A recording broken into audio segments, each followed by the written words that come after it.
오늘 설교는 앞서 두 주일에 걸쳐 살펴본 슬기로운 인생 사용 설명서 결론에 해당되는 말씀이라고 할 수 있습니다. 지혜의 왕 솔로몬은 풍부한 인생 경험을 바탕으로 지구상의 모든 사람들을 지혜롭게 또 슬기롭게 살아가는 방법을 알려주기 위해서 전도서를 기록했습니다. 전도서야말로 슬기로운 인생 사용 설명서인 것입니다. 그리고 오늘 우리는 이 전도서의 결론 부분에 도달했습니다. 전도서 마지막 장 마지막 절, 바로 12장 13절 14절을 주목하게 된 것입니다. 솔로몬이 전도서를 마치면서 간곡하게 우리에게 전해주고자 했던 메시지, 우리가 지금까지의 내용은 다 잊어버려도 오늘 내용만큼은 잊어서는 안 되는 하나님의 말씀, 바로 그것이 무엇일까요? 본문에는 성공적인 인생을 살기 위해 반드시 알아야 할 세 가지 진리를 소개하고 있습니다. 첫째는 세상 모든 일은 헛됨을 알아야 한다는 것입니다. 우리 한번 자막만 다 같이 시작! 세상 모든 일이 헛됨을 알아야 합니다. 오늘 본문 13장 상반절은 13절 상반절은 일의 결국을 다 들었으니 라는 말로 시작을 합니다. 일의 결국이란 지금까지 솔로몬이 말한 전도서 전체 내용을 의미합니다. 그것은 한마디로 세상 일은 헛되다라는 것입니다. 전도서에서 가장 유명한 문장이 있는데 이 문장이 바로 전도서의 주제이기도 하거든요. 그것이 오늘 본문에도 나와 있습니다. 12장 8절 말씀, 우리 다 같이 함께 읽어보실까요? 시작! 전도자가 이르되 헛되고 헛되도다, 모든 것이 헛되도다. 이것이 한 번만이 아니라 전도서 첫 장을 열면 1장 2절부터 나와요. 자, 우리 또 1장 2절도 함께 읽어보겠습니다. 전도자는 솔로몬을 가리키는데 시작!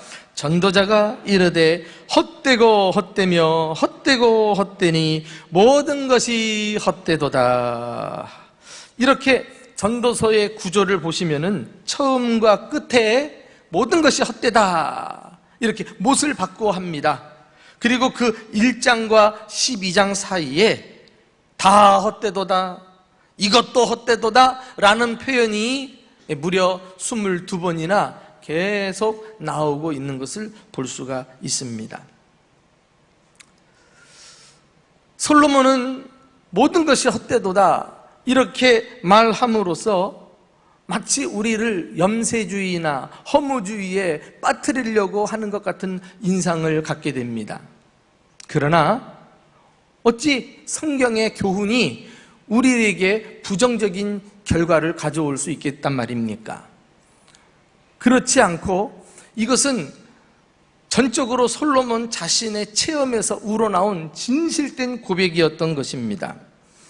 사실 솔로몬은 왕으로서 안 해본 일이 없겠죠. 예를 들면 즐거움으로 낙을 삼고 큰 연회를 베풀어서 육체를 기쁘게도 해보려고 노력했던 사람이에요. 전쟁을 벌여서 땅도 많이 확장시키기도 하고 재산도 늘려보기도 하고 심지어 여러 후궁들을 거느려 보기도 했습니다. 그런데 결론은 헛되고 헛되니 모든 것이 헛되도다. 그 안에서 그는 진정한 만족을 찾을 수 없었던 것입니다. 또 잘 살아보려고 일평생 근심하면서 수고도 해보고 밤에도 쉬지 못하고 땀 흘리며 일을 해보았지만 그것도 헛됐습니다. 그 일을 통해서 참된 가치와 의미를 찾지 못했기 때문입니다.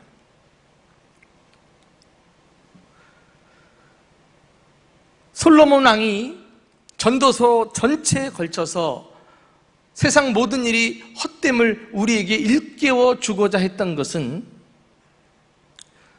세상에 소망을 두지 말고 세상에서 만족을 찾으려고도 하지 말고 세상에 미련을 갖고 살지 말라는 깊은 의미를 담고 있습니다. 이 땅에 소망을 두고 사는 사람들은 곧 실망하고 말 것입니다. 우리가 이 세상 모든 일이 헛됨을 깨달을 때 성경은 허무주의로 우리를 이끌려는 것이 아니라 겸손한 자리로 나아가게 하기 위함임을 기억해야 되겠습니다. 겸손한 자리에서 비로소 우리는 인간의 무능함을 발견하게 됩니다. 죄인임을 인정하게 되고요, 또 인간의 능력이 유한하다는 사실을 자각하게 되는 것입니다. 물이 높은 데서 낮은 데로 흐르는 것처럼 하나님의 축복도 가장 겸손한 마음을 가진 사람에게 임하는 것입니다. 그래서 무슨 일을 해도 우리 마음을 흡족하게 하지 못하고 늘 텅 빈 공간처럼 허무하게 만드는 그 삶을 하나님의 은혜로 채울 것을 요청하고 있는 것입니다. 사실 이 사상은 성경 전반에 걸쳐서 나타나고 있는데, 신약 성경에 가서 보시면 야고보 사도가 열심히 살려고 심지어 장사하는 사람에게까지 이런 메시지를 던지고 있어요. 우리 야고보서 4장 13절 이하를 다 같이 이 점을 염두하고 읽어보실까요? 자, 시작. 장사하여 이익을 보리라 하는 자들아, 내일 일을 너희가 알지 못하는도다. 너희 생명이 무엇이냐? 너희는 잠깐 보이다가 없어지는 안개니라. 너희 생명이 안개와 같대요. 잠깐 있다가 사라지는 것처럼 인생이 빨리 지나가고 만다는 것입니다. 이 안개라는 표현처럼 우리 인생이 참 허무하고 덧없음을 나타내는 단어가 또 있을까요? 그런데 이 말을 지금 누구에게 하고 있습니까? 장사하여 이익을 보리라 하는 자들아 그랬어요. 장사는 사실 아무나 할 수 없어요. 부지런해야 되고요, 머리도 빨리빨리 돌아가야 돼요. 그래서 어떻게 하면 이익을 남길까 궁리하면서 최선을 다할 때 겨우 이제 수지를 맞고 하는 것 아니겠어요? 앞서 솔로몬이 왕으로서 자신이 모든 일을 다 실천해보고 온몸으로 깨달은 이 인생의 진리를 우리도 받아들이고 겸손하게 하나님을 의지하며 살아가는 슬기로운 인생을 사는 저와 여러분 되시기를 예수님의 이름으로 축원합니다. 두 번째는요, 살았을 때 하나님을 만나야 한다는 거예요. 자, 우리 두 번째 대지 시작. 살았을 때 하나님을 만나야 합니다. 인생살이가 헛되다는 사실을 깨닫게 되면 비로소 우리는 하나님을 향해 눈을 돌리게 됩니다.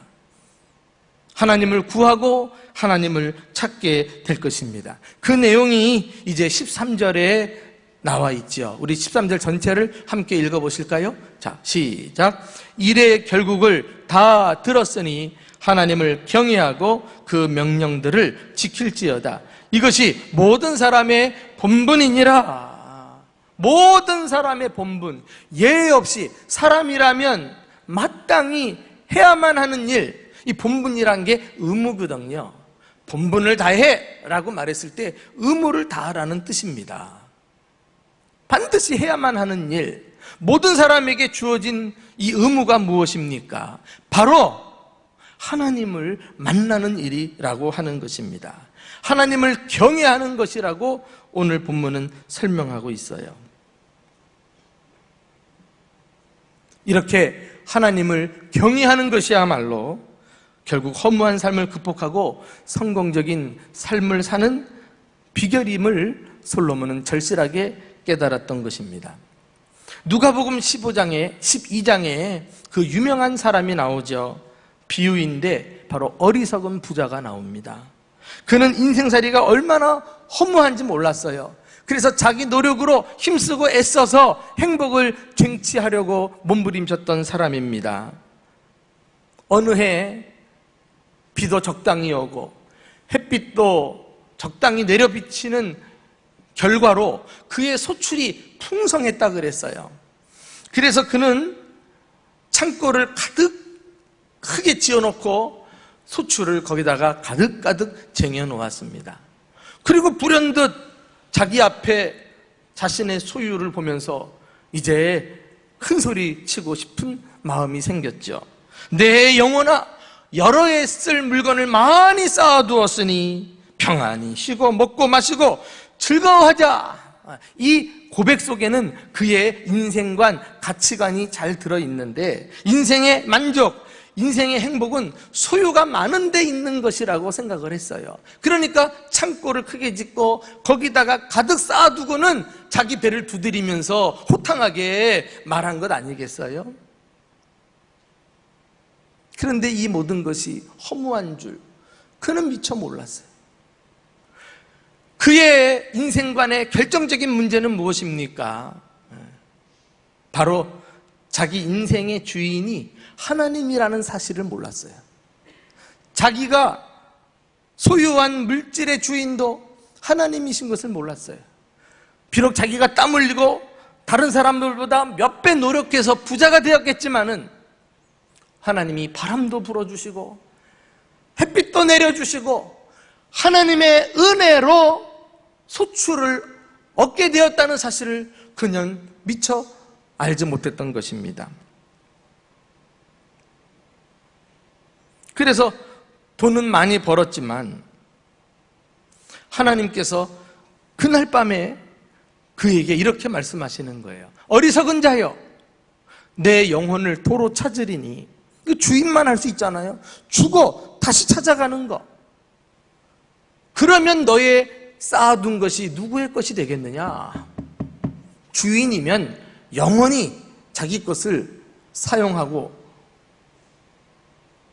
자기 돈을 쓸 줄 알아야죠.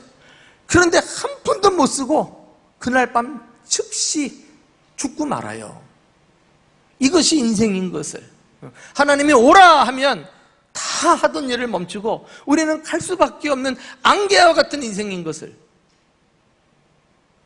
그 안개 같은 인생이 무슨 업적을 남긴들 그게 무슨 의미가 있겠어요? 그러나 이 부자는 이 사실을 몰랐어요. 그래서 하나님은 이 사람을 가리켜서 어리석은 부자라고 이름을 붙였던 것입니다.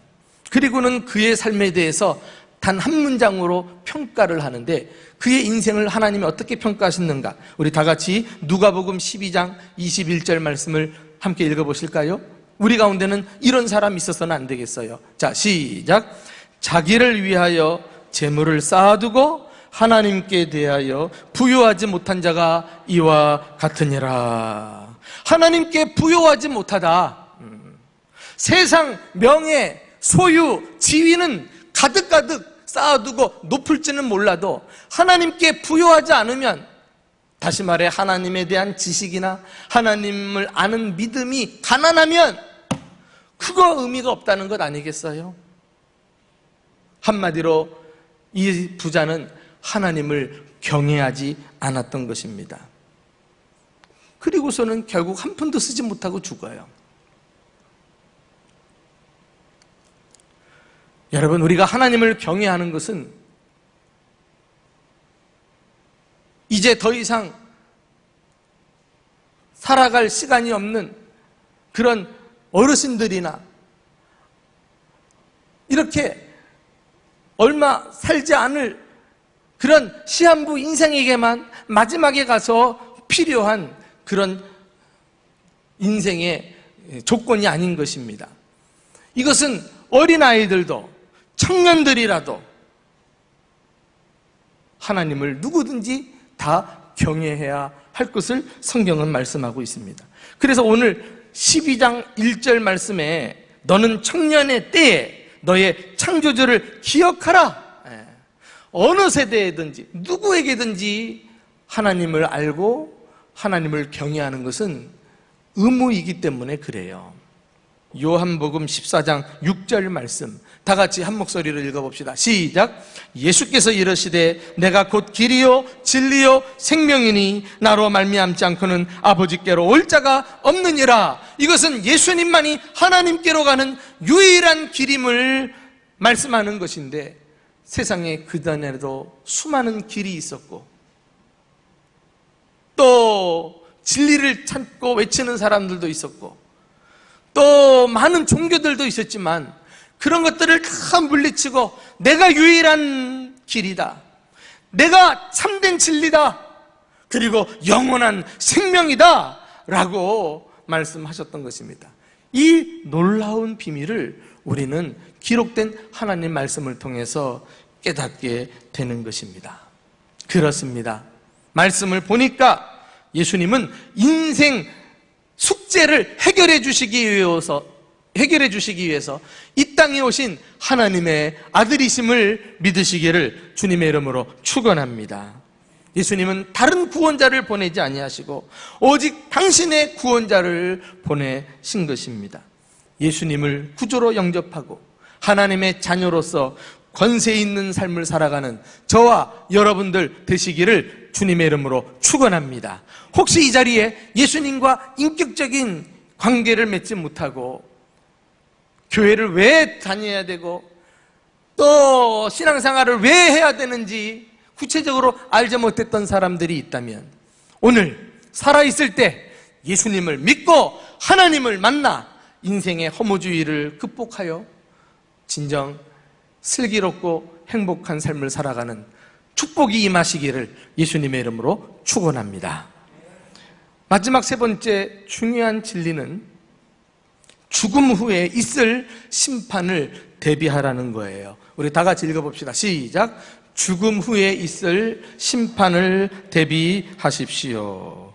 슬기로운 인생은 이 땅에서의 삶으로 끝나지 않습니다. 우리의 삶은 죽음 이후에도 영원히 이어지기 때문에 그렇습니다. 그러므로 우리는 죽음 이후에 임할 심판을 대비해야 합니다. 히브리서 9장 27절에 한 번 죽는 것은 사람에게 정하신 것이요 그 후에는 심판이 있으리라 분명히 말씀했어요. 같은 맥락에서 오늘 본문도 심판을 언급하고 있습니다. 우리 14절 말씀 다 같이 읽어보실까요? 자, 시작. 하나님은 모든 행위와 모든 은밀한 일을 선악간에 심판하시리라. 하나님은 공의로운 재판관이 되셔서 죽음 이후에 우리 삶을 천국이나 지옥이나 양당간에 심판하시게 될 것입니다. 이 선악간에 심판하신다고 했으니 예수 믿고 하나님의 뜻대로 행한 자에게는 천국에서 후한 상급을 주실 것이고, 살아있을 동안에 무수히 많은 기회를 저버리고 끝까지 하나님을 떠난 불신자에게는 지옥 형벌로 갚으실 것입니다. 마태복음 25장 31절 이하에 가서 보시면은 양과 염소의 비유가 나오죠. 예수님께서 마지막 재림하실 때 믿는 자와 믿지 않는 자를 가르시는 일을 하신다 그랬어요. 이것이 심판 행위 아닙니까? 그래서 예수님 왼편에 있는 불신자들은 수치를 당하고 오른편에 서 있는 신자들은 영광과 높임을 받게 될 것을 분명히 언급하셨어요. 죽음 이후에 천국과 지옥이 있다는 사실을 누구보다도 많이 말씀하신 분이 예수님이셔요.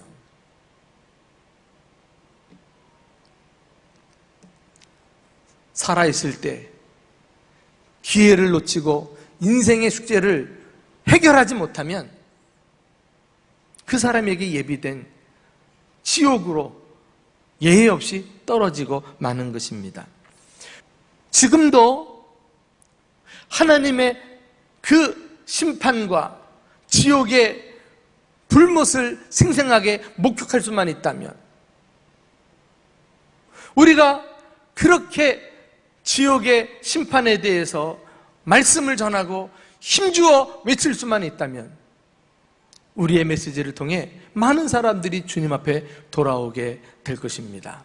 근데 문제는 나는 이미 지옥 형벌 면하고 이제 천국 갔으니까 나는 더 이상 염려하지 않아도 돼 라고 말하는 사람이 있죠. 하나님은 선악간에 심판하십니다. 악도 심판하고 선도 심판하실 것입니다. 여러분, 예수 믿는다고 자동적으로 천국 가는 것이 아니라 천국에서도 상급의 수준이 다르다는 것 아셔요?